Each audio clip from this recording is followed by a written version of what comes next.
Bienvenue chers auditeurs et chères auditrices sur cette émission spéciale vacances d'été de cette émission que vous connaissez assez bien désormais. Comme vous pouvez l'entendre, ce n'est pas Romain qui présente cet épisode, mais moi-même accompagnée de Jessica.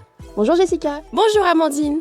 Mais ne vous inquiétez pas, vous retrouverez bien assez tôt Romain qui aura quelques petites choses à vous présenter. Alors, ce podcast va être dédié aux recommandations de livres à lire cet été à la plage, dans votre jardin ou sur votre balcon sous une chaleur étouffante. Ainsi, nous terminons notre podcast sous une note ensoleillée. Car oui, celui-ci malheureusement le dernier de cette année universitaire. Alors, commençons notre épisode avec notre écrivaine hors pair, j'ai nommé Léa. Bonjour, j'espère que vous allez toutes et tous bien. Je suis heureuse de pouvoir vous retrouver. Pour cette édition spéciale été, j'ai décidé de vous évoquer mes prochaines lectures aux couvertures pastel que j'aurai plaisir de lire les pieds dans le sable. Tout d'abord, un livre développant les figures féminines des mythes que l'on croit connaître par cœur.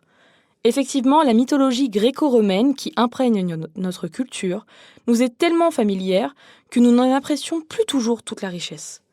Heureusement que de temps à autre, quelques spécialistes du monde antique viennent nous rappeler fort à propos qu'elle ne s'est réduite pas au récit des exploits d'Ulysse, de Héraclès, de Persée et de tant d'autres. Tel est le cas de Laure de Chantal, normalienne et agrégée de lettres classiques, qui dans son dernier livre, Libre comme une déesse grecque, met en évidence le caractère résolument féministe de certains de ses récits. D'Athéna à Hélène en passant par Antigone, Calypso et même la terrible Médée, l'auteur nous livre une galerie de très beaux portraits de déesses ou héroïnes qui affirment fièrement leur liberté dans un monde où, autre surprise, les hommes ne cherchent pas tellement à la leur refuser. Bref, un livre original et interpellant, écrit avec humour et tendresse, dont je recommande vivement la lecture. Je souhaite également me plonger dans le roman best-seller coréen Amande de Won Pyung-soon.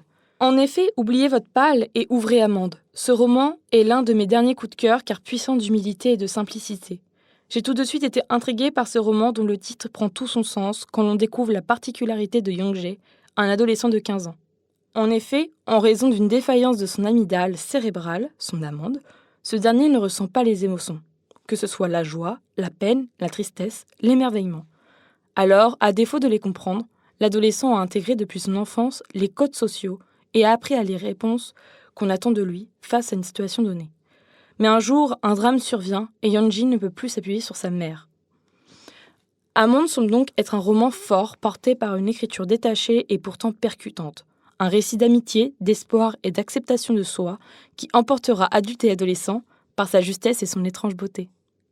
Merci infiniment Léa. Vous pouvez noter ça de suite dans votre booklist, mes chers amis. Celle-là est aussi riche de concepts modernes comme d'attachement à ces personnages de romans.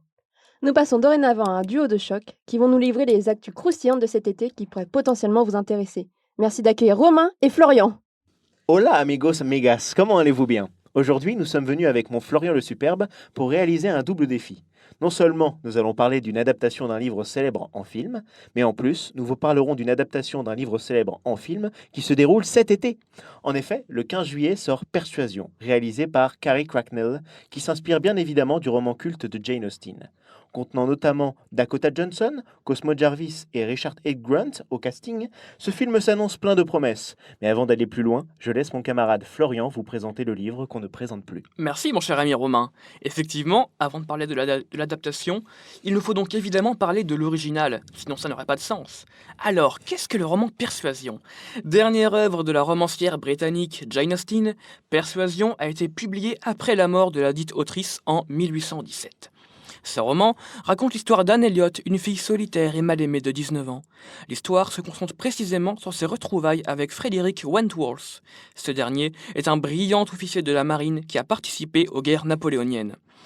8 ans avant le début de l'histoire, il a aimé Anne Elliot et l'a demandé en mariage. Mais cette dernière a refusé, puisque sa famille le jugeait indigne. Considéré comme un roman au ton grave et au style retenu, on peut se demander si dans ce récit de la maturité, l'amour entre ces deux amants va pouvoir fleurir à nouveau. Mais assez parlé de ce roman poussiéreux. Je laisse Romain nous amener dans la modernité en nous parlant de ce film qui n'est pas encore sorti. Merci mon Flo-Flo. Après les chroniques de Bridgerton, Netflix continue dans les adaptations cinématographiques d'œuvres littéraires en privilégiant les œuvres d'époque. Ici, les premières images de ce film nous promettent une adaptation qui semble fidèle au livre et à l'époque.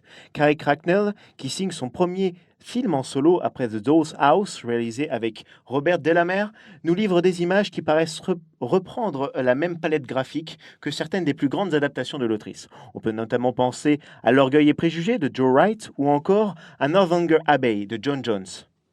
Renforçant les bleus et les noirs pour insister sur le supposé deuil du personnage principal, le choix de Dakota Johnson au casting n'est pas anodin et s'allie parfaitement avec la vision artistique féministe et moderne de la réalisatrice.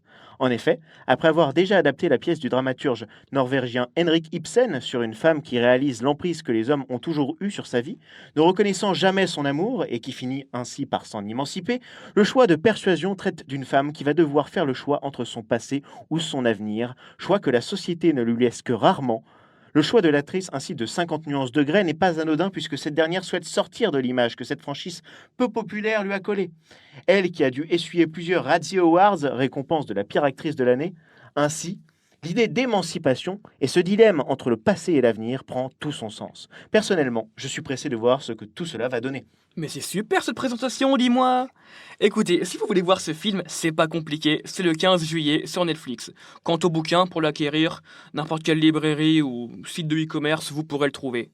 Alors, bonne lecture et bon visionnage. Et si vous n'avez pas Netflix, n'hésitez pas à le télécharger sur n'importe quel site de téléchargement légal. Bisous! Merci à vous les garçons. Nous allons maintenant clôturer cette édition spéciale, ainsi que cette année, en vous rappelant les événements de cet été sur Le Havre. Comme vous le savez, chaque année a lieu le festival Un été au Havre, cette fois édition 2022. Donc celui-ci se déroule sur tout l'été, c'est-à-dire du 25 juin au 18 septembre 2022. En effet, sur 4 mois, vous verrez défiler des œuvres au sein des espaces publics, des parcours artistiques et de grandes expositions. Le programme est annoncé dans sa totalité, et vous pourrez vous renseigner davantage sur leur site www.unetéauhavre.fr. Ou, tout simplement, rendez-vous à la Maison de l'été, véritable QG de l'événement à la place Perret. Si l'on peut citer une œuvre phare de cet été au Havre, c'est celle de Klara Kristalova. Qui est-elle ? C'est une artiste suédoise qui construit un monde étrange mais familier, peuplé de personnages singuliers, seuls, calmes et peut-être perdus, un peu comme échappés d'un conte. Oui, ces figures évoquent vulnérabilité et humanité. S'inspirant des contes nordiques et des mythes traditionnels, l'artiste cherche à transmettre les émotions humaines, fondamentales, telles que la peur, l'amour, la tristesse et la culpabilité, qui émergent de son travail comme des souvenirs d'enfance. Créée spécialement pour la ville du Havre, Sorcière de la mer a une dimension décorative et ludique, une girouette qui tournera au gré des vents. Oui, et pour exprimer son propos, Klara Kristalova dit, je cite, « Elle vient de la mer où il retourne. Vous pouvez également voir la sculpture comme une fille, se déplaçant sur la plage, jouant et collectionnant les coquillages. Ce motif est lié au Havre et aux scènes de bord de mer. Il reflète la joie de vivre au bord de la mer animée. Installée près du port, la sculpture rappelle ici que la mer est vivante et présente aussi des aspects moins idylliques. Je veux que la sculpture ait un caractère fort qui apporte identité et poésie au lieu. » Voilà ce qu'elle dit. Et c'est sur cela que l'on conclut non seulement cet épisode spécial vacances d'été, mais également la première saison de notre série de podcasts, en espérant vous avoir donné de belles idées de lecture et d'œuvres cinématographiques. On se retrouvera peut-être à la rentrée, avec qui sait de nouvelles voix et de nouvelles idées. Et oui, c'est sur ces belles paroles que toute l'équipe du podcast et du BDE vous souhaite de bonnes vacances. N'oubliez pas, comme toujours, de liker, commenter et partager notre podcast.